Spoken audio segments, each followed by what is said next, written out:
রমজান এলে রাখো না রোজা, দিনকে করো আঘাত, পয়সা করি নেই তো অভাব, দাও না তো যাকাত। ঠিক কিনা? তুমি রমজান এলে রাখো না রোজা, দিনকে করো আঘাত, পয়সা করি নেই তো অভাব, দাও না তো যাকাত। তুমি ইমানদারির বড়াই করো নেই তোমার ইমান, তুমি ইমানদারির বড়াই করো নেই তোমার ইমান।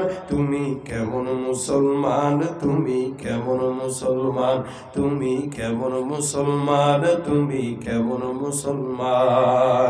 নামাজের সাথে নাই পরিচয়, মানো না কোরআন, নামাজের সাথে নাই পরিচয়, মানো না কোরআন। তুমি কেমন মুসলমান? তুমি নবীর উম্মত দাবি করো, সুন্নাহ মানো না, নবীর অপমানে তোমার হৃদয় কাঁদে না। ঠিক কিনা? নবীর উম্মত দাবি করো, সুন্নাহ মানো না, নবীর অপমানে তোমার হৃদয় কাঁদে না। তুমি বিজাতীয় সংস্কৃতিতে শোভেছ পরাণ, তুমি বিজাতীয় সংস্কৃতিতে শোভেছ পরাণ। তুমি কেমন মুসলমান, তুমি কেমন মুসলমান? ঠিক না বে ঠিক? মুসলমান যারা দাবি করে নামাজ দরকার আছে না নাই? নামাজটা ভালো কাজ না খারাপ কাজ? এই কথা বলেন, জোরে বলেন, কি ভালো কাজ?